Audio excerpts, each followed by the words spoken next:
there are a lot of things out there that I don't believe in, but that doesn't mean they're not true. Such as? Like crop circles, or the Bermuda Triangle, or evolution. Whoa. But you don't believe in evolution? Nah, not really. You don't believe in evolution? I don't know. It's just, monkeys, Darwin. It's a nice story. I just think it's a little too easy. Too easy? The process of every living thing on this planet evolving over millions of years from single-celled organisms is too easy? Yeah, I just don't buy it. Excuse me. Evolution is not for you to buy, Phoebe. Evolution is scientific fact, like the air we breathe, like gravity. Oh, okay. Don't get me started on gravity.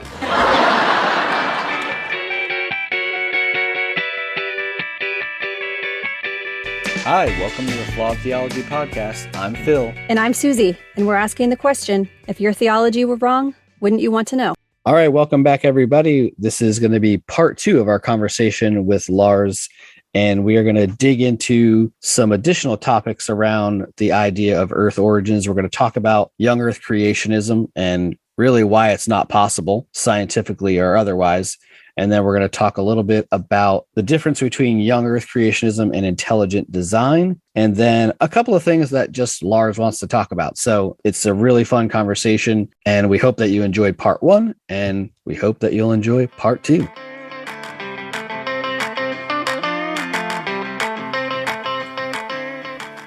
All right. So we want to continue our discussion. We're going to talk a little bit about young Earth creationism.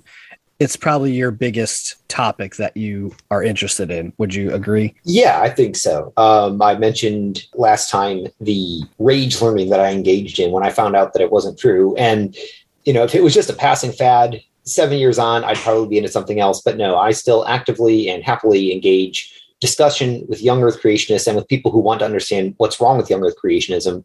In the Answers to Answers Genesis group we mentioned last time. Right. Because of young Earth creationism, I've actually learned probably a lot more science than I ever would have had I gotten a normal science education through high school. Yeah. Because That's really ironic. Yeah, because I wanted to make up for lost time.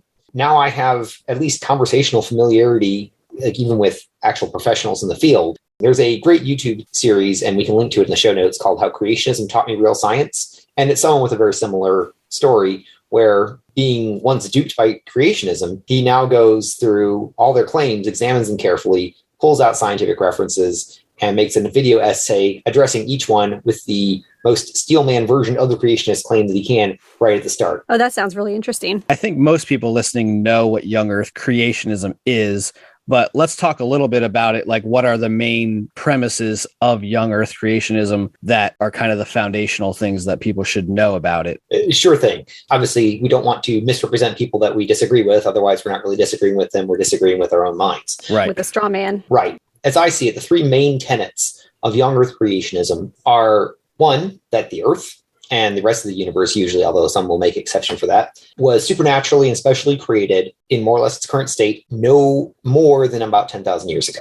Usually the exact number is 4004 BC, October, if you want to be very specific, according to the chronology of one James Ussher, made in the 1600s. The reason he was making it is because he wanted to predict the return of Christ, and he had the balls to predict a time outside his lifetime, unlike many modern counterparts who are happy to cash in on rapture anxiety and predict their Christ's return within their lifetime. And shockingly enough, every time they've gotten it wrong.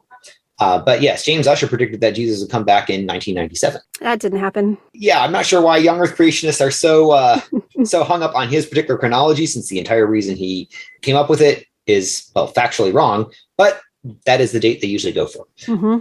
The next major claim, of course, along with this, is that all the organisms that we see on and in and around Earth today, their ancestors were created supernaturally and separately with no biological relationship to each other on the various days of creation, some for plants, some for animals, and some for humans. So any physical appearance similarity between species would be purely because God decided to make them look alike, not because they're actually related. Well, that was the stance of young Earth creationists up until about the 70s, and at least among the broader public, even until the 90s. But modern young Earth creationists will be at least a little more circumspect and say that God created some smaller number of kinds, as they put it. Oh, kinds. And then the arc, and then evolution. Yes. And that modern species are the diversified descendants of these kinds that were specially created.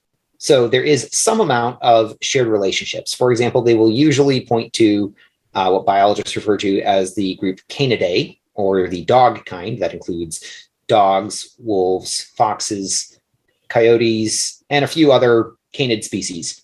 Now, these cannot all breed together, even though they usually say that is one of the criteria for defining a kind. They also say, well, sometimes members of the same kind can't breed together. Now, real biologists will, of course, agree, yes, these do all share common ancestry, but the creationists will stop it right there. They'll say, nope, now these here are related to each other and not to anything else, and these over here are related to each other and not to anything else. Oh, that's fascinating.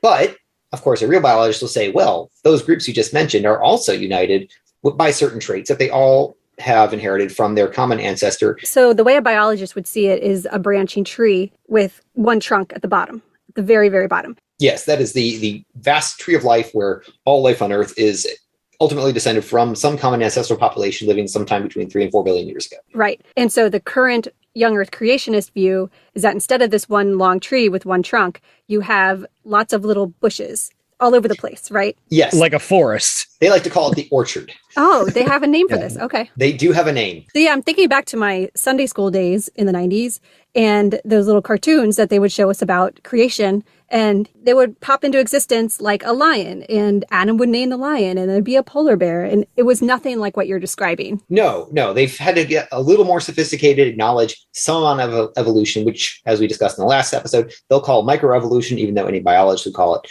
super, hyper, mega, ultra macro evolution on steroids. Yeah.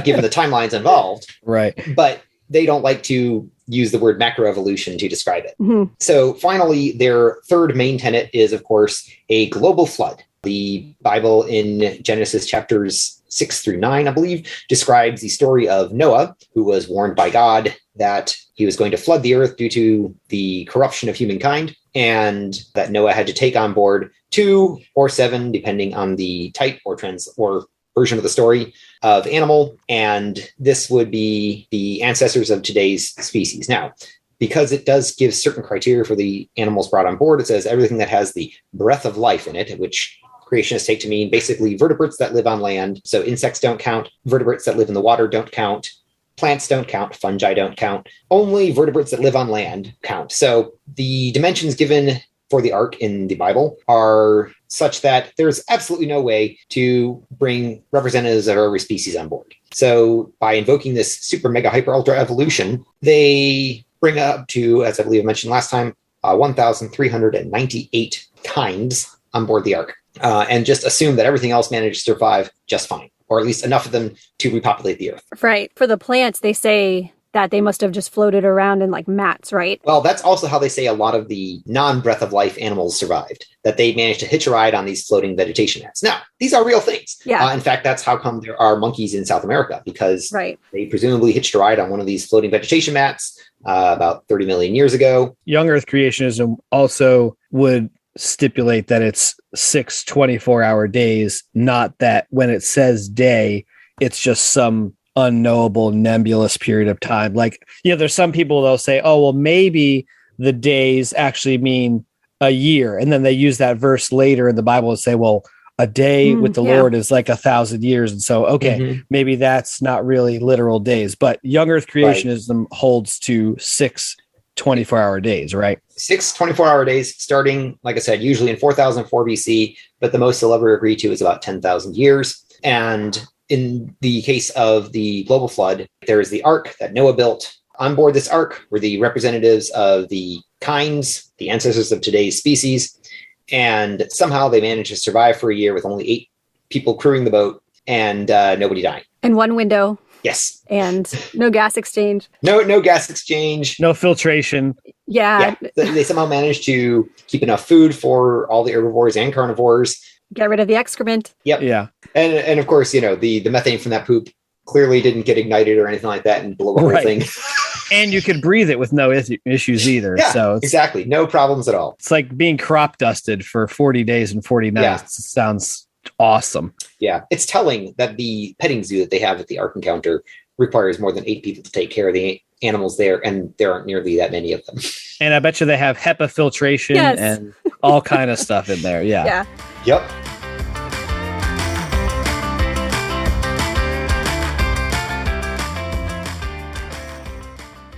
Besides the ridiculousness of the Ark, what are some smoking guns that we can just point to and say, this is why young Earth creationism is impossible? There are so many. I'll give you 2 of my favorites. 1 year ago, my family and I were taking a trip to Hawaii. The Hawaiian Islands are part of an island chain that is built by volcanoes. They are still erupting today, and they have been erupting for a very long time. If you look at maps of the ocean floor, you can see a straight line of island or former islands going away from the Hawaiian island chain, going northwest, and then taking a sharp angle, going even more directly north, indicating a time at which the tectonic plates change direction. The reason why there is this island chain at all is because under the Hawaiian Islands, there is what's known as a hotspot in the Earth's mantle, where there's an increased amount of heat and magma forms more readily than in other places, and it erupts as a volcano. As the tectonic plates move over this region, the hotspot stays in the same place. So you have a series of eruptions that build islands over time, and also over time, those islands eventually erode back into the sea.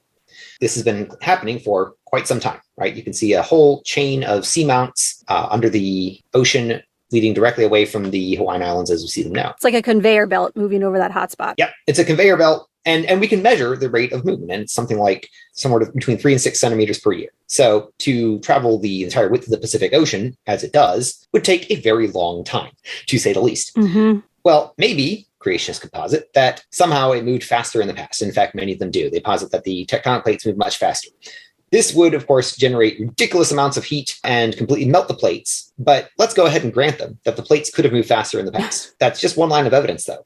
Scientists can date volcanic rocks using radiometric dating, where radioactive material gets trapped in a rock as it cools. And when the rock cools down, that basically ends the transfer in and out of radioactive or other material. It's solid rock. So they can then measure the radioactive elements in the rock and the elements that they turn into over time through radioactive decay, and determine how long it's been since that rock cooled. They can measure the age of the seamounts and the current Hawaiian Islands, and wouldn't you know it, when you measure the age and measure it against the current rate of movement of the tectonic plate over the Hawaiian Islands hotspot, you get the same age. Now, unless God is super deceptive, there's just no way you could have these two things give the same age, completely independent of each other, unless they are, in fact, that age. Right. You would have to have radioactive decay have sped up in the past, and the plates were moving faster. Yes. Of every different kind of element that they're measuring. Yeah. So every element. Yeah. Yeah. So yeah, that's crazy. There are many different kinds of radioactive dating or radiometric dating.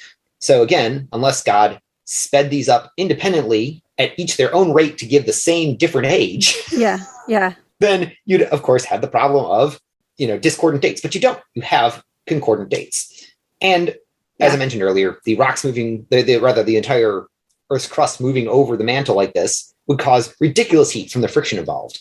But separate from that, so does radioactivity. Radioactivity produces heat. It's how they keep Mars rovers warm. Well, if you sped up the radioactivity, you would, in the very words of ICR, when they actually tried to find some loophole in radiometric dating. ICR, for those who aren't familiar, is the Institute for Creation Research. It is one of the larger creationist propaganda organizations. They tried to find some loophole in radiometric dating to say, well, no, the Earth really is only 6,000 to 10,000 years old. And their findings came up with, and I will quote them here from their RATE project, stands for Radioactive Isotopes in the Age of the Earth, on pages 761 and 762, if you want to go check me. Oh my God. That's a lot of pages. It's long, and it basically comes down to this. If God caused a period of accelerated decay during the Genesis flood, it would have generated a massive pulse of heat in the Earth. The rate group estimates that the heating would have been equal to that produced by about 500 million, that's 500 million, years of decay at today's rates. Now, that's actually only 1/9 of the Earth's actual age, but let's go ahead and grant it for them. But it would have been generated over the period of only 1 year of the Genesis flood. The heat would have melted the crustal rocks many times over, unless there was some mechanism for simultaneously removing it quickly. If you go on to read it, the only mechanism they describe is perhaps a relativistic bubble in which there was a mysterious warp in space-time that got caused to carry the heat away from the Earth. Now, of course, we know this Miracle. didn't happen. Oh yeah, an absolute miracle. But we also know that didn't happen because it would also create a severe redshift in the stars that we observe at that distance. So all the stars 4,500 light years away would have an ever expanding bubble of space-time around them that would, as it passes over them, rapidly warp their light significantly to the red and then pass by, and then we'd see normal light again. We should be able to observe this today, but we don't. Holy crap. So again, we know that didn't actually happen. I mean, that's so cool that you can just point to something and say, we know this didn't happen because X. Yeah. Just to reiterate, those findings were from a Christian organization? A young Earth creationist propaganda organization. Their entire business model is to take donations and try to find ways to make young Earth creationism seem plausible. And they found this out. This is their words that I just quoted for you. So they rambled on for 740 something pages to come to the conclusion of, oh shit, it's not true. But God miracled it anyway. But we're going to keep on pressing on anyway. So they upheld their young Earth creationist beliefs? Of course they did, because they can't admit that they're wrong. Oh, okay, that just blew my mind. Well, and radiometric dating is one of those things that they accept, but only for certain things, right? Yes. Radiometric dating is great for this, but then when you go and use the same principle for crustal rocks or meteorites or whatever, oh, no, that it doesn't work for that. It only works for this thing that I found that shows that it was 6,300 years old. Or well, no, that's too old for them. Yeah. They will accept, for example, carbon-14 dating, which a lot of people have heard of. That's a type of radiometric dating that works on organic material. They will accept that for biblical artifacts to, establish them as taking place during the timeline of the Bible.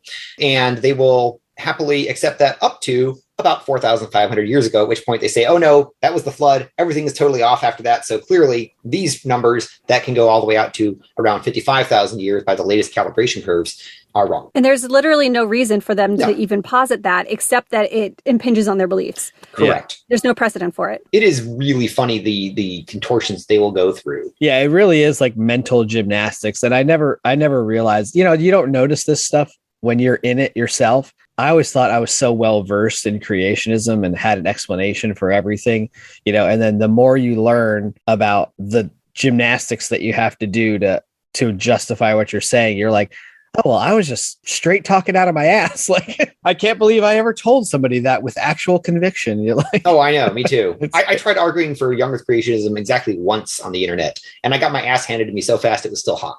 So yeah. So like that's one of my favorites, because Hawaii, you can see that the islands are a chain. You can see that they go under the ocean. And if you just measure it, the distance of the entire island chain going under the water and the distance that Hawaii moves every year, we get an age. And that age matches the age you get by using radiometric dating completely independently of that. Well, one thing that I've always had in my mind about young Earth creationism, and we don't have to talk about this for a long time, but the asteroid that killed the dinosaurs. We know about the crater, and we know about the devastation it should have caused. And if the Earth is only 6,000 to 10,000 years old and there were people on it the entire time, how do they reconcile that? The only thing I saw on one website was that they were saying, well, it was actually a volcano. And then I'm thinking, but what about all the iridium? That doesn't make sense. Yeah, it doesn't. They also are ignoring the even larger craters that are found elsewhere in the world, such as in Sudbury, Canada. As with many things, if they can, they will just ignore it. But if they have to get into craters, they'll usually say that the impacts on the Earth mostly occurred during the time of the flood as well. That was convenient. Yeah. Why? Why would a bunch of asteroids? Well, judgment on the Earth, right? Yeah. Okay. In Revelation, there's plenty of that, stars falling from heaven. All right. I'll grant it. They say that judgment on the Earth included meteor impacts, even though, yes, the Bible doesn't say anything about that at all. But they'll be happy to say that they all occurred during the time of the flood. Of course, just as with the radioactivity or the movement of the tectonic plates, that produces heat. When you have something hot enough to literally vaporize the rock that it hits and the rock that it's made of, that's a lot of heat. Yeah. And since there are at least 10 impact craters on Earth with a diameter of greater than 100 kilometers, jeez. That's a hell of a lot of heat.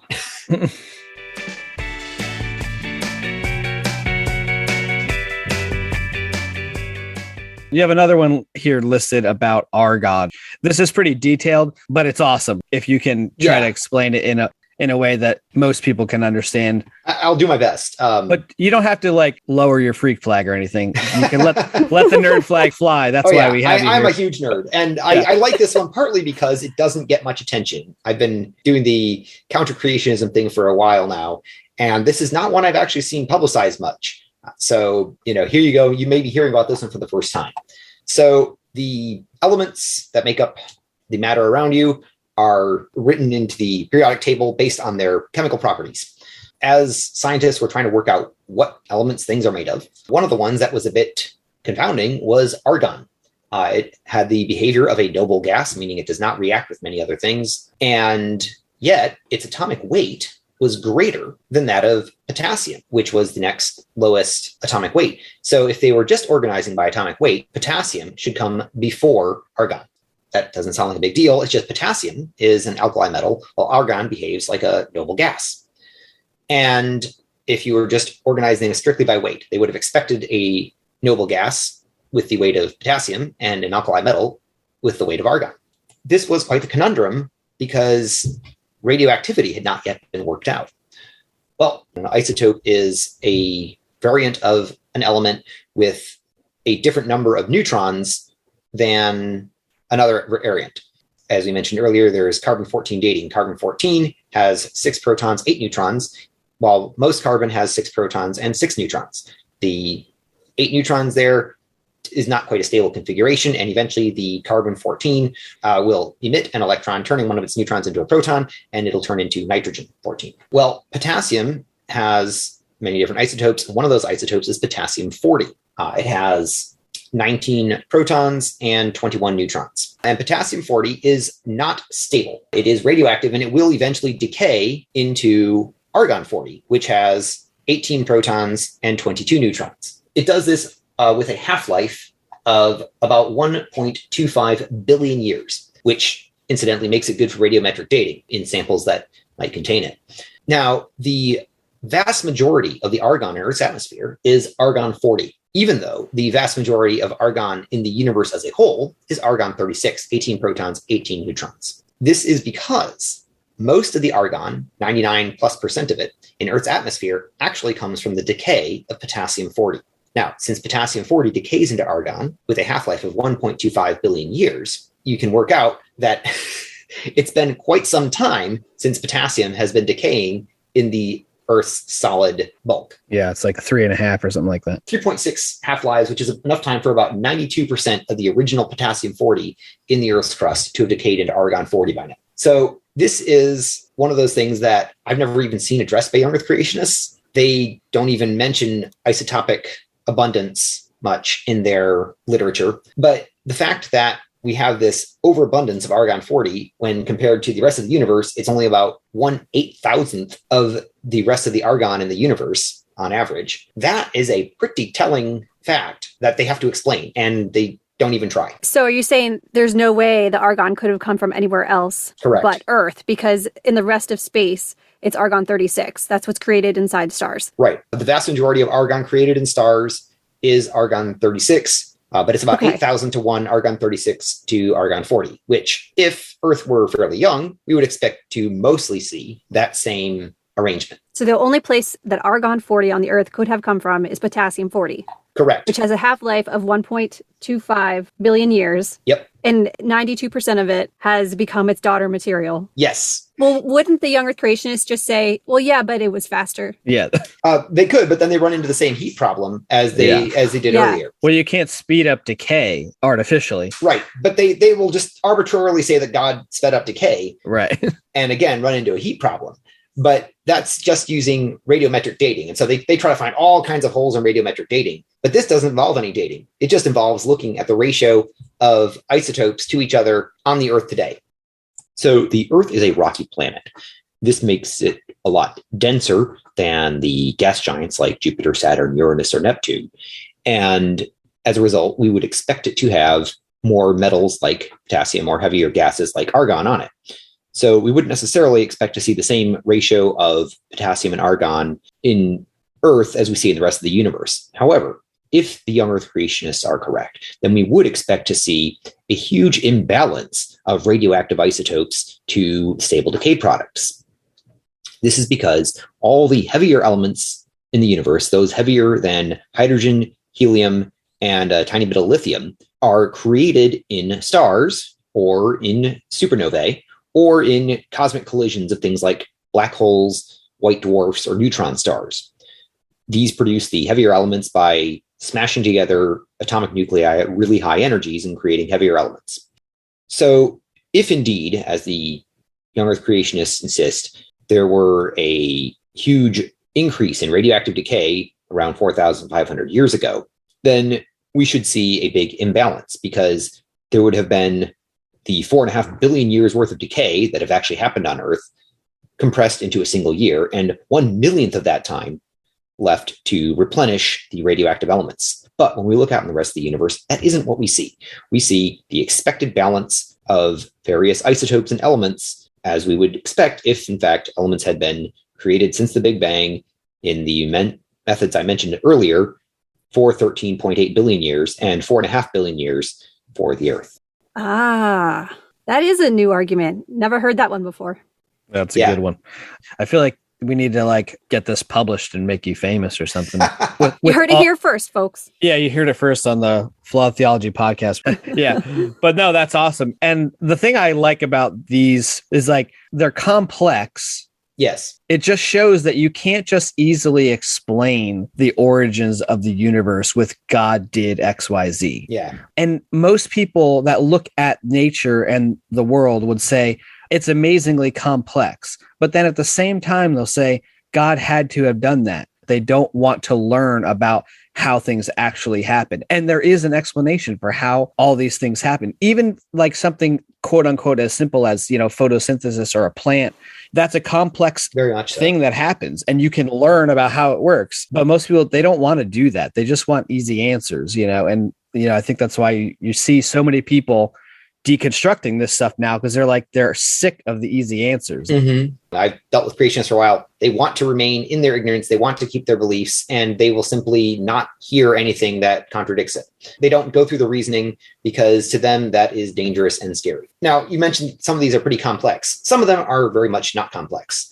If you want to debunk young Earth creationism for yourself, go outside on a clear night, look up, and if you know where to look, you'll see a kind of a smudge in the sky. And that is the Andromeda Galaxy. The Andromeda Galaxy is about 2.5 million light years away and is one of the few galaxies that is actually blue shifted, meaning it is moving toward our galaxy at several thousand kilometers per second. There you go. You can look outside and see a galaxy 2.5 million light years away. Now, unless you want to posit a deceptive God that just made it look like we can see stars orbiting each other in that galaxy and see novas happen in that galaxy, that couldn't have happened if indeed the universe is only 6,000 years old. Well, there you go. You can naked eye disprove young Earth creationism just by looking at the Andromeda Galaxy. Well, and there's so much deep space exploration now with, the telescopes and things that we have. And they send things out to see this stuff, and they can measure the distance and the time that it takes for the light to travel. It's there's no way that stuff is 6,000 years old, because it wouldn't have reached us yet. That was the first thing, in fact, that got me to question the reality of young Earth creationism. I was 12 and I was at a Christian summer camp, and the counselors wanted to really impress us with the majesty of God's creation. And they showed us a picture of the then fairly new Hubble Deep Field image. It's an image that the Hubble telescope took of an otherwise blank patch of the sky over the course of several months, getting all the light that it could, composited all together to make one image. And this otherwise blank area of the sky that would be about the size of your thumbnail at arm's length was chock full of thousands and thousands of galaxies stretching as far back as the Hubble telescope could possibly see. I was only 12, but I did know that light speed was constant and that there was absolutely no way I should be able to see that picture at all if the universe is as old as I had been led to believe. Now, it didn't make me ditch the belief overnight. I didn't, even start questioning my faith until much later. But it's one of those things that stuck in my head as an intractable problem for the things that I'd been taught growing up. The young Earth creationist excuse is that either light sped up or the two-way speed of light is different. I don't even understand that argument. There are several different ones. We don't need to go into we don't need to go into them at all. right now. That gets out of That's my probably wheelhouse. a whole nother episode. It is. If you want, I mean, you can make an entire podcast devoted just to debunking young Earth creationism. That one's a bit out of my wheelhouse. I'm not as well versed in astrophysics as I am in biology and geology. Why not? Yeah, come on, Lars. You know.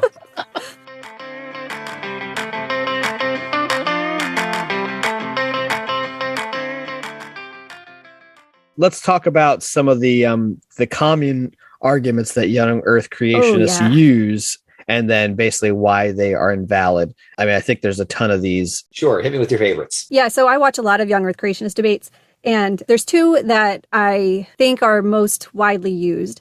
One is that some scientist, I forget his name, but I'm sure you know it, he sampled some rocks from Mount St. Helens, and he dated them, and they were like millions or billions of years old, except that he knew they had been newly formed like 20 years ago. Yeah, that would be Steve Austin, not to be confused with the pro wrestler of the same name. Right. Stone Cold. Yeah. No, this guy is more of a stone cold liar, but you know. Well played. Thank you. Did you guys plan that? No, absolutely not. That was actually on the fly. I can occasionally be witty. It has happened.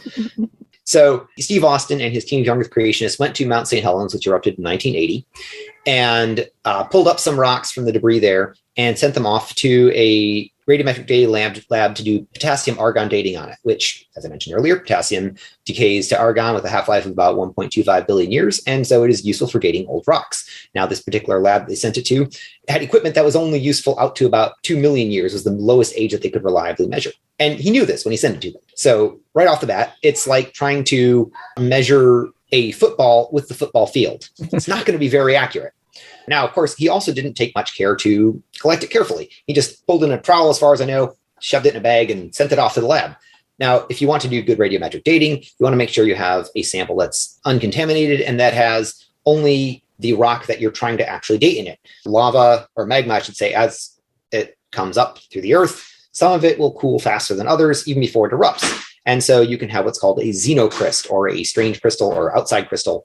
That's stuff that has crystallized before it erupts. Mm-hmm. And the dates he got back from this lab, they mostly returned dates within about the range of about 300,000 years, but with a wide enough margin of error that 0 years could be included in that. There were a few that were higher, and those are most likely measuring the xenocrysts in the samples. So long story short, he collected it poorly, sent it to a lab that couldn't measure what he was actually looking for, and failed to report the fact that most of the margins of error included 0 years anyway, despite the inaccuracy of the measurement. And what's astonishing to me is that young Earth creationists still use this as evidence for young Earth creationism. Oh, I know. It's just amazing.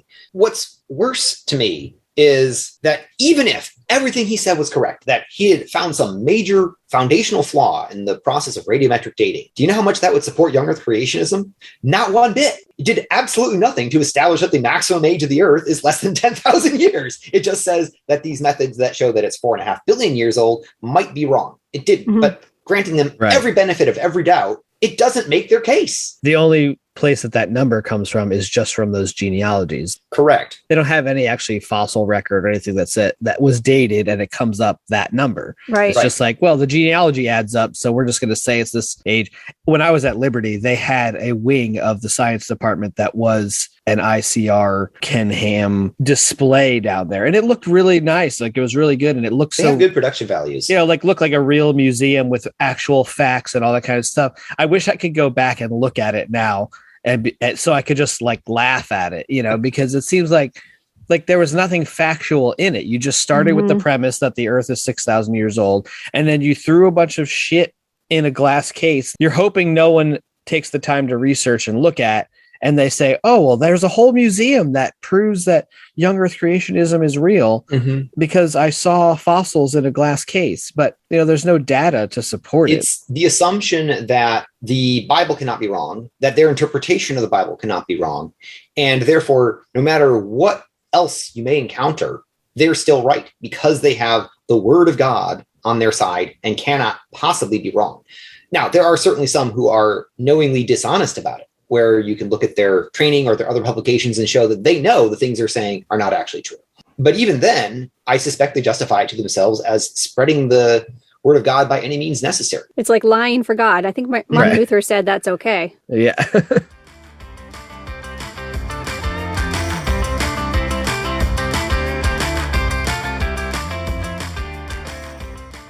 What's some other ones that you like? I know one of the real popular ones is, well, if evolution were true, why are there still monkeys? Well, to their credit, Answers in Genesis has a page on this, and they say, don't use this argument.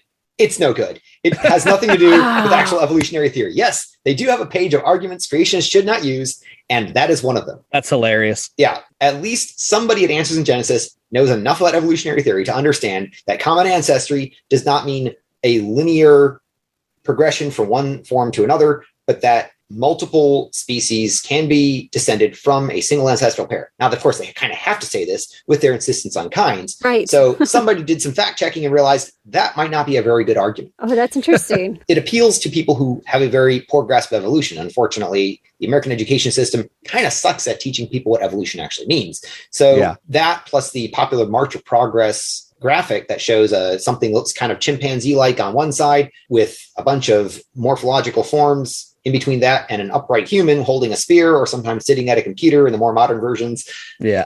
It gives this idea that all of biology is just leading towards humans. And it's not. Humans are one species among millions, and every species that is not extinct is equally evolved. Literally the only thing that can possibly stop evolution is extinction.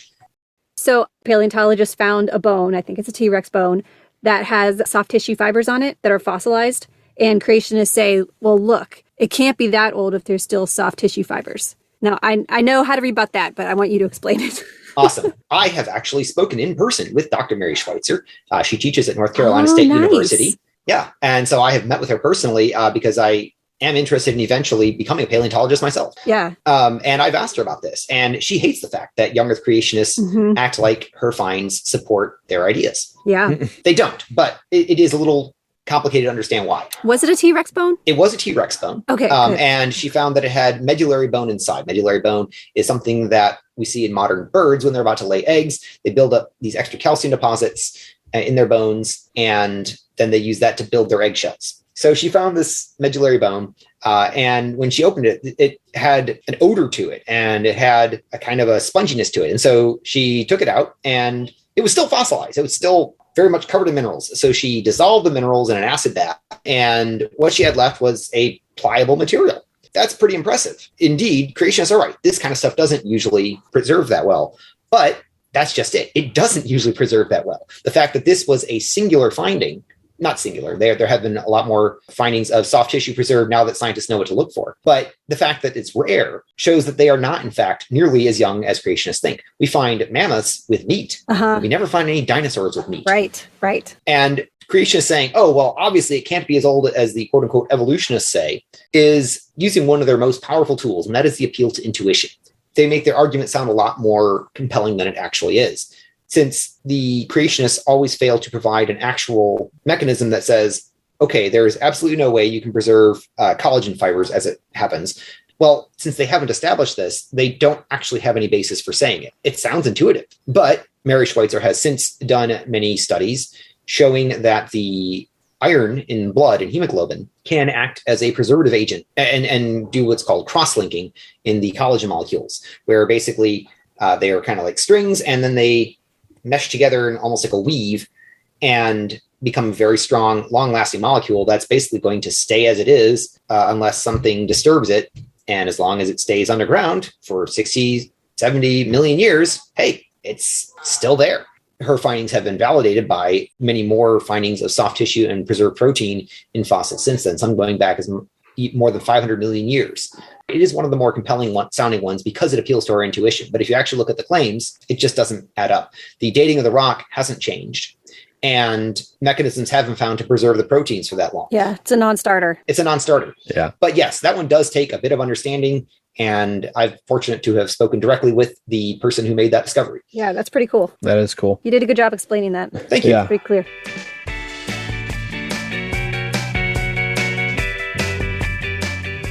I think one of the other ones that is real common is about marine fossils on mountaintops. Yes, that's probably my favorite of their common arguments, because again, it appeals to intuition. Well, how else could those fossils have gotten there? Because if you go up to Mount Everest, sure enough, at the very summit, you will find limestone with seashells in it. And if you've already heard a story of a great flood that covered the whole world, that's going to be your first mental connection. It makes a certain amount of intuitive sense. But a greater understanding of this phenomenon shows that not only is it not evidence for a flood, it is evidence that it could not have possibly been formed in a single global flood. These fossils that they point to are usually sessile, meaning they don't move. They are bottom-dwelling or bottom-found fossils. Things like clams, shark's teeth, corals, things that anchor to the ground and stay there, or fall to the ground and stay there. So they can't move on their own. Now, when you have a rushing flood, it generally doesn't pick things up from the bottom. It picks things up that are a little higher up, that are already flowing. It picks things up off the surface that it's flowing over, but it can't scoop the entire bottom of the ocean up and deposit it. We even see mudslides underwater today, and what happens to them? They don't pick anything up, they bury it. In fact, some of the best fossils that we find come from that kind of situation where there was a mudslide into the water and it blanketed the ocean floor with thick mud, preserving anything that was stuck underneath it. They found like a trail of trilobites where they were all, or a train of trilobites where they were all nose to tail. It was really cool. So these are, like I said, bottom dwelling fossils that could not get washed up on top of a mountain, even if there was a flood that covered a mountain. But it gets worse. They weren't buried. If they were washed at the top of the mountain, they weren't then buried in sediment because the sediment would settle out first. There's no way to cover them. But it gets worse. These fossils are not found on top of the mountain. They are found in the mountain. They are part of the strata that makes up the mountain. So they already had to be fossilized when the mountain was formed. So they couldn't have been on top of it. But it gets worse. Let's say somehow How? these were actually on top of the mountain, and they were slapped down by this enormous flood that somehow then layered other mud on top of it and left it there and didn't wash away as the water receded. Well, they're only under there for a year. To fossilize something, it needs to be under a tremendous amount of pressure and heat, usually, for a good amount of time. Now, creationists, they never worry about the time it takes to fossilize. They just pretend, it can just happen like that. Right. But they also know that it can't happen in a year because, well, it's very obvious. You can just go bury something and dig it up, and a year later, it won't be fossilized, even if you buried it in a mud bank. Mm-hmm. Right. So no matter how many parts of this story you grant them, you can't get mountaintop marine fossils. Now, in fact, if you never found any mountaintop marine fossils and the mountains all looked scoured by, water and sediment, that would actually be evidence of a global flood. Okay. But it's not what we see. We instead see mountains that are made of fossils. We see the fossils that couldn't have gotten there except by being pushed up from the earth. Okay. Right. So those got there by upheaval of the Earth's crust. Yes. Not by a flood. Right. They were already fossilized when the mountain started to go up.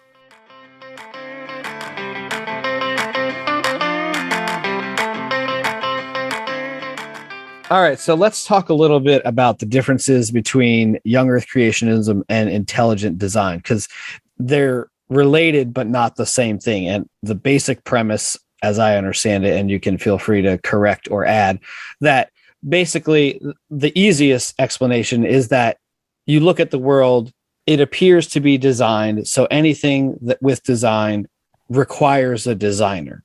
That's the very simplest explanation of intelligent design. What else would you add? I'll go ahead and just read it here from intelligentdesign.org so as not to misrepresent them. They say, the theory of intelligent design holds that certain features of the universe and of living things are best explained by an intelligent cause, not an undirected process such as natural selection. So that statement really does sum up their main focus. They really mostly try to focus on biology because, as mentioned earlier, there is this sort of intuition that we have that living things are kind of magical, kind of different from the rest of matter. But they also do dabble in cosmology and astronomy and even geology a little bit. Anytime where they find something that looks amazing, they chalk that up to intelligent design. Most of their articles are, look at this insert organism here. Isn't it amazing? It must be designed. Right. That's basically their entire argument, at least in their popular blogs. Now, if you go into their books or quote unquote scientific literature, they'll go into a little more detail. Most of their arguments revolve around picking some particular biological trait and say, well, look, there's just no way this could have evolved. So it must have been designed. The classic example that you are most likely to hear is that of a structure called a flagellum on many bacterial cells. Flagellum is basically a string that sticks out from the cell and can be rotated very quickly via what's essentially a molecular electric motor. It is a very cool structure, and it does, in fact, resemble electric motors. It uses a change in electric charge to achieve rotation. and it does resemble things that we actually have designed. But the fundamental fallacy in all of these biochemical amazing things that they point out is that function equals design. Designed things, as humans design them, may or may not have function, and things that have function may or may not be designed. We know that some things that are functional are designed, like the whole webcam and microphone and computer setup that we're talking to each other on. But many things that are functional in biology, we have no basis for asserting that they are in fact designed. Now, every single time that they have pointed out some biological trait that they think is designed, such as a flagellum or blood clotting, or a favorite one, of course, is eyes in organisms that have eyes, there has been plausible evolutionary scenarios for how it could have emerged through known evolutionary processes, including but not limited to natural selection, which is the tendency of some organisms to have more offspring than others in a given environment based on variations that are inherent to that organism. So they basically tried to go that route to seem a little more sciencey than young earth creationism, where they don't ever rely explicitly on their interpretation of the Bible or the Quran. There are also Muslim intelligent design advocates, and I think even some Hindu ones, but they're pretty rare. But they try to avoid explicitly religious arguments in favor of ones that at least talk about scientific observations. They do that mainly because of the Edward versus Aguilard court case that established that teaching creationism is teaching religion in the public schools and cannot be taught in public schools because it's a separation of church and state issue. So in 2005, there was a trial, Kitzmiller versus Dover, in which it was demonstrated very conclusively, even to a conservative George W. Bush appointed judge who rendered the verdict, that in fact, intelligent design is just creationism under another guise. It's still trying to push ideas that are decidedly not scientific because they are not based on data. They don't explain any data. They simply make assertions about it. They don't make any predictions about data, about what should be found in the future. And they don't produce any results. Real science tends to produce results in the real world. And young earth creationism and intelligent design produce none at all, ever. And this is one of the things that I often challenge young earth creationists or intelligent design advocates with. Can you give me a single example of a discovery, invention, or any other practical result ever achieved based on the assumptions of young earth creationism or intelligent design? And they never can. Well, and this goes to what you were talking about earlier about appealing to people's intuition. Yes. And the one that I always heard growing up was, well, if you take all the parts to a Swiss watch and you just throw them in the air, you could never assume that they're going to just hit the ground and land and reconvene themselves into a Swiss watch. To which I would agree. Well, which is 100% true. But that doesn't prove that things that occur in the natural world are a Swiss watch. No. Exactly. That's not what evolution is. Right. A Swiss watch was actually designed by a person. There's schematics and principles that go into building a watch that, yes, of course, throwing them against the table is not going to make them come together. So it's like, it's such a weak argument. Yeah, it is. Again, it goes to that faulty understanding of what evolution is too, because people just think evolution is random. It's not random. It's not. You know, and that's the thing that intelligent design preys on, is a faulty understanding of evolution. You know what book is great about this is The Blind Watchmaker. You've read that, I'm sure, right, Lars? I actually haven't. I suspect, actually, I know most of what's in it already. Yeah, I'm sure. Yeah, it's by Richard Dawkins, if I'm not mistaken, Yes. right? So, yeah, the other thing, Phil, that you touched on is that most intelligent design arguments rely on a false dichotomy between random, as in anything could happen, and designed, when really the actual thing that is posited by scientists in all of these cases is some combination of random processes where indeed we couldn't predict the outcome, and contingency, things that have to happen once we have a given situation. So if, for example, I have a jar full of marbles and I dump it out, it is random which one is going to hit the ground first. But you know what will happen? All of them will hit the ground. Right. And that's the same as it is with biochemistry. I am a chemical machine. There are atoms bonding and breaking bonds in my body all the time to make me happen. And there is energy being exchanged from the food that I've eaten, the air that I'm breathing, and the water that I'm drinking to make these things happen. And they essentially have to happen that way. To power the meat machine. That's right. Yeah. Well, and the other thing that you mentioned is the idea that function indicates design. Yeah. And to me, a debunking point of that is, well, what about all the stuff that is shitty function? Yeah. So if you designed it intelligently, then it should work flawlessly for everybody. You shouldn't have cancer. because that shouldn't happen if you were intelligently designed. The sun shouldn't give us cancer. Yeah, the sun that you created shouldn't give us cancer. I mean, there's an innumerable amount of things in the human body that are flawed. Oh, that's because of the fall. Bill. Right. That's because of and that's sin. what I was going to say. The next Sin thing nature. is like, oh, that's all because of original sin. It's convenient. A non-scientific concept, that you're trying to smash into science. Right.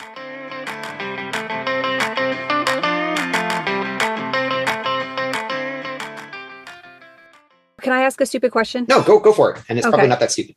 Does intelligent design include young Earth creationism, or is it totally separate? In other words, are all intelligent design advocates accepting of evolution?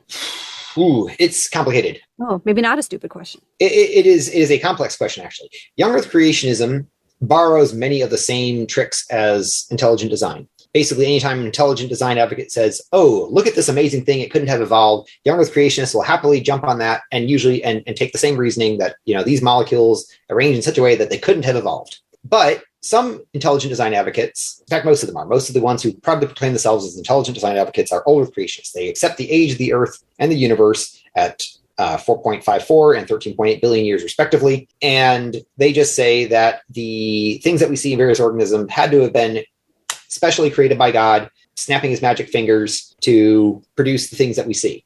Unfortunately, for them, the examples they give are not great, at least from a humans are special standpoint. We mentioned earlier the flagellum found in E. coli. Well, E. coli can make you sick, except if they aren't the ones that are already living in your gut.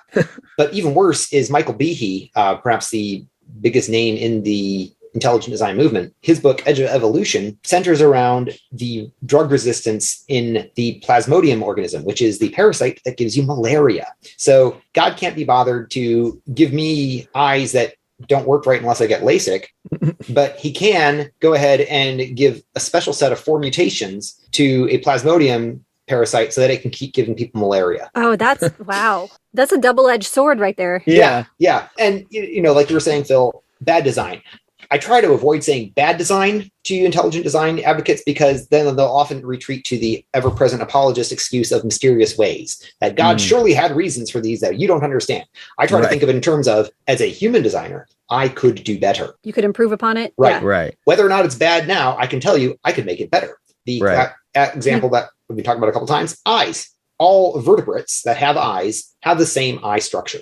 We have a retina, that is the part that actually collects the light on the back of the eyeball, but the optic nerve, the part that relays that information to the brain, has to come through the back of the eyeball and spread out flat over the retina, and so it has to be transparent. And so in that spot where it comes in the back of your eyeball, there is a blind spot where there are, in fact, no cells that can pick up light because the optic nerve is there instead. Now, vertebrate brains do a pretty good job of patching that over and presenting to the internal brain a more or less whole picture of the surroundings. But it has to do this by constantly bouncing your eyes around and stitching together a panorama of pictures to make one continuous image. Well, maybe that's the only way you could design eyes. Except it's not, because octopuses have their eyes. Exactly. Cephalopods, they have eyes where the retina comes in that covers the entire back of the eyeball, and the optic nerve contacts the back of the eyeball and the retina and receives its signals to the brain that way, because they come from a lineage that evolved eyes separately.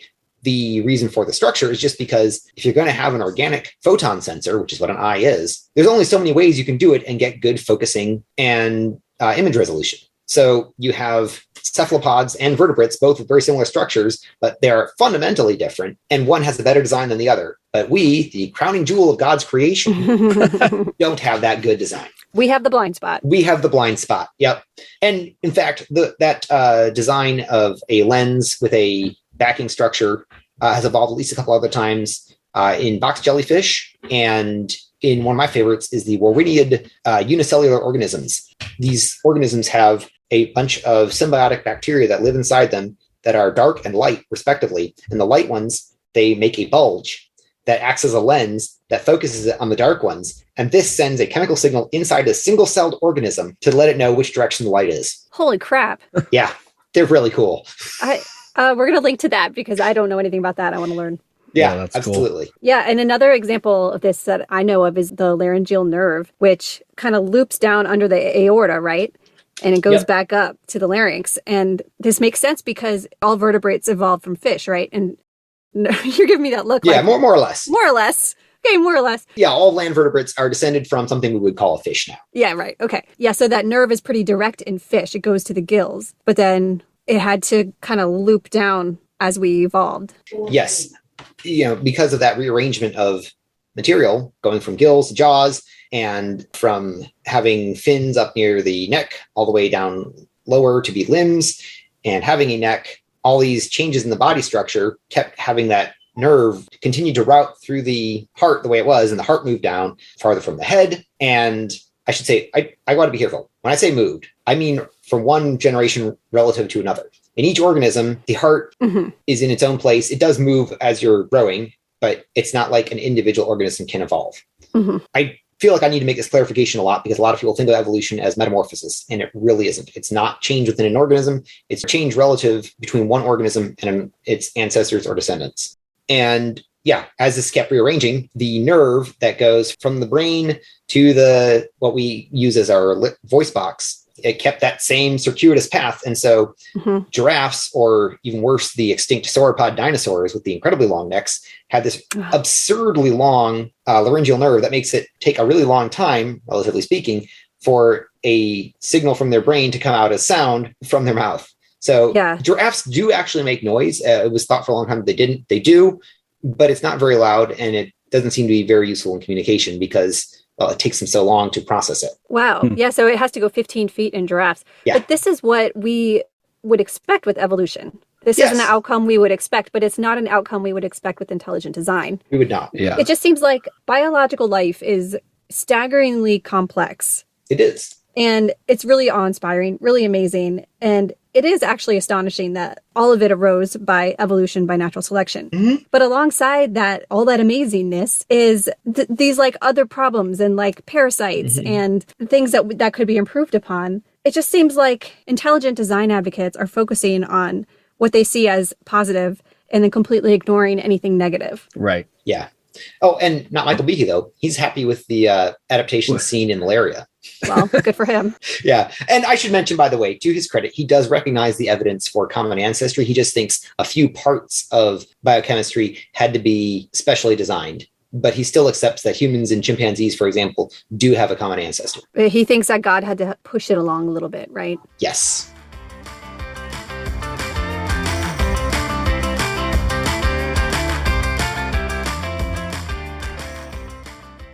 The fact remains that an all-powerful God could have just poofed us into existence. Yep. But intelligent design, if you accept evolution, you have to say that God, instead of poofing us into existence, used evolution as a means to get us here and to get every animal here. But evolution is kind of a cruel process. Well, that's theistic evolution, which has a little overlap with intelligent design, as we just mentioned with Michael Behe. Okay. What's the difference? Theistic evolution or evolutionary creation is the idea that evolutionary theory more or less accurately describes biology as we understand it, but that it, in some ineffable way, is exhibiting the will of God. That is the stance taken by the Christian group BioLogos. And actually, I usually have no problem recommending BioLogos for their science. They have one of the best primers on evolution that I've seen for people who are interested in learning the basics.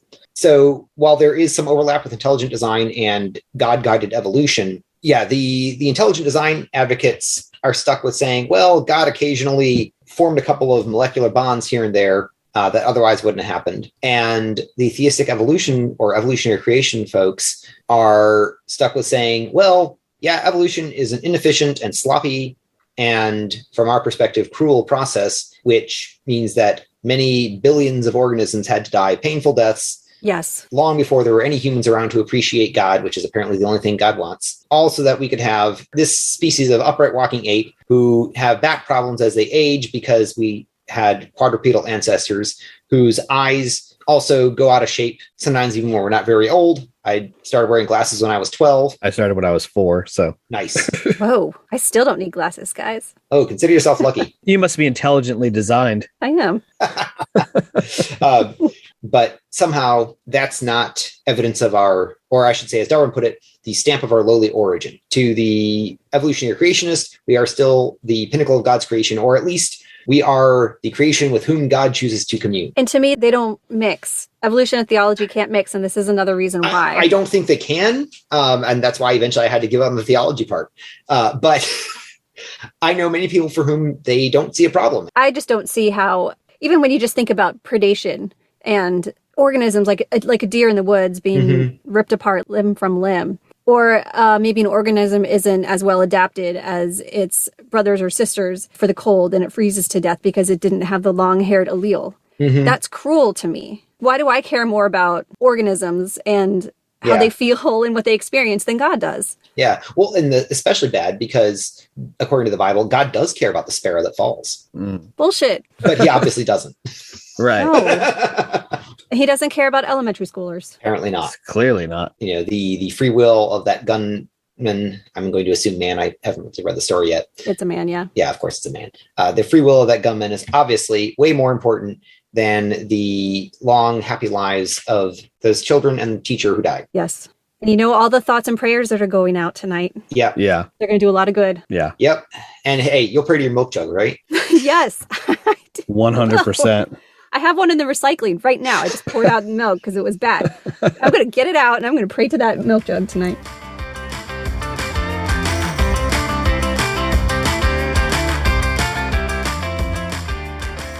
To wrap things up, is there anything else that you like really want to say? Yeah. The reason why I'm so passionate about this and what sustains me despite banging my head against young earth creationist stupidity for 7 years now is the hope that others can see the light as I did. Learning about reality is so much better than having to say God did it and stopping curiosity right there. The world is the universe is an amazing place and we get to be conscious in it. And that to me is way more meaningful than being the pet plaything of the, at best, indifferent God Yahweh from the Bible. So to me, at least, this is sort of my evangelism, right? This is me wanting to share the good news of reality with people who are duped. And one of the reasons why it's so easy to dupe people in America is because we teach science as a bunch of facts to be learned. You know, I'm sure you all had to take a quiz on how photosynthesis works. And I've taken it probably more recently than you have because as part of my rage learning, I literally signed up for biology classes a few years ago at the local community college. And I still don't remember how photosynthesis works. I can't describe the molecular process because it's just not meaningful to me. I'm not a botanist. I'm not a molecular biologist. I want to be an evolutionary biologist, damn it. And damn it. Yes, it's an interesting fact. And my hat's off to the people who discovered it and who use it in many interesting ways to bioengineer plants or to grow better crops. That's awesome. But most people, they learn that once and they forget about it. And when someone tells them, oh, that was intelligently designed, well, hey, that makes sense. It seems like a machine to me. And this is because, you know, science started out as the philosophical discipline of natural philosophy. That's what scientists, as we think of them now, were called like until the 1830s. They were natural philosophers. And there is a lot to be said for learning philosophy, how to understand if an idea is any good, much more than learning a few facts about how photosynthesis works. I'd much rather my kids know how to tell. If someone tells you this is how photosynthesis works, you should be able to say, how do you know? And if they give a good answer, accept it. And if they don't, say, I think that's bullshit. For me, learning how to understand if an idea is true or false is what helped me really kick young earth creationism to the curb and eventually my faith as well, because I realized it does not stand up to any sort of critical thinking. And a lot of this, especially in American evangelicalism and fundamentalism, relies on what I call the doctrine of personal infallibility. It's, as far as I know, a Lars original. Trademark, you heard it here. Yes, trademark. In fact, I usually, when I'm typing it out, I'll often insert that character. You should. Alt 0153 if you're trying to type it on a keyboard. You are full of useless knowledge. Thank you. Yeah. The thinking behind fundamentalism tends to go something like this, that the Bible is true. I believe the Bible. Therefore, everything I believe is true. And if the Bible is good and teaches good things, then everything I do is good. They don't usually say it out loud this way, of course, but that almost certainly is what undergirds a lot of this thinking, where they think that if the Bible says it, or at least if they understand the Bible to say it, then it must be true. And they won't even listen to a counter argument. It doesn't occur to them that they could possibly be wrong. And so all the argument in the world isn't going to sway them. For me, it was very jarring to realize that I understood evolution because I wasn't trying to. In fact, I was trying not to. But I'm good at picking up on trivia and putting it together. And I realized I did understand it. And I'd rather others not have that experience. I'd rather them be able to come to that conclusion on their own by careful research and actually being willing to say, am I wrong? If I'm wrong, how would I know? Because if you don't know what would make you wrong, how can you ever possibly know if you're right? I think I said this in the last one too, and I think it's worth repeating. It's perhaps the foundation of all philosophy is what's known as fallibilism, the possibility that you are wrong. Because if you know that you might be wrong, then you can be less wrong tomorrow. Yes. Yeah. And I just want to say one more time, in case you're a creationist who has somehow stumbled across this, or a Christian who stumbled across this and is not sure about the whole bad theology thing. I want to say, learning about evolution was not what made me lose my faith. It was learning how to know that things are true. Understanding evolution, having been duped about it for so many years, got me the freedom to question these things that I'd been taught as true. But it wasn't evolution. You can accept evolution and be a Christian, as we've discussed. It doesn't work for me, but it does for many people. I left my faith because it's not true. And, if you think it's true, I'm happy to listen to your argument. I could still be wrong, as I've been saying. I don't think I am. And I've got a lot of good reasons not to think so. But if I'm wrong, I'd rather know now and be less wrong tomorrow. I agree. Well said. Awesome. Yeah.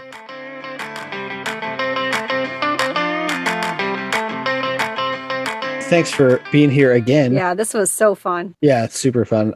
We covered a lot of ground. And that's really just the tip of the iceberg, to be honest. Like, there's so much, I'm sure that we skipped over a lot. Yeah. Maybe we should have Lars on like once every 3 months and call it Lectures with Lars. And he can just that'd be awesome. Ramble about a certain topic. Yeah, just check in, see what he's pissed off about today in the pseudoscience world. Like, All right. Well, before we let you go, do you have anything, places people can find you? We're going to put some in the show notes, but if there's anything specific you want to point out where people can connect with you and pick your brain and talk cosplay or evolution, whatever. Cosplay. Yeah, if you want to talk cosplay, join the official DragonCon group. I'm going to be going there again this year. It's a huge sci-fi fantasy convention in Atlanta. But if you want to talk creationism and epistemology with me, you can find me at the group Answers to Answers in Genesis, where I'm one of the administrators. We try to make it a faith-friendly and friendly faith forum. So, don't go there trying to bash Christians for their beliefs. And if you are a Christian, don't go there trying to bash people who don't have any. We assume people have good reasons for the faith positions that they do or do not hold, and talk mainly about the bad science and flawed theology of Answers in Genesis and similar groups. You can also find me. I'm a moderator at the group Deconversion Anonymous. That's the official group of the Graceful Atheist podcast, where Phil and I have been a guest. We have a lot of discussion around deconversion there. Again, we try to keep it friendly, not so much Christian bashing, but support for people who have found their way out of faith. And also, I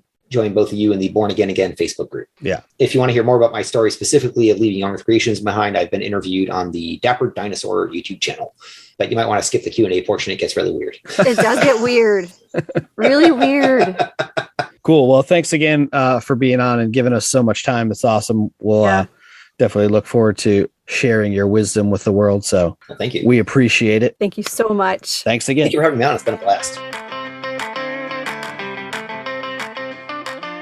Thanks again for listening, and follow us on our social media platforms at Flawed Theology Podcast on Facebook, Instagram, and Twitter, and listen to us wherever you find your favorite podcasts, and be sure to give us a 5-star review. Appreciate it. Thanks, and we'll talk to you next time.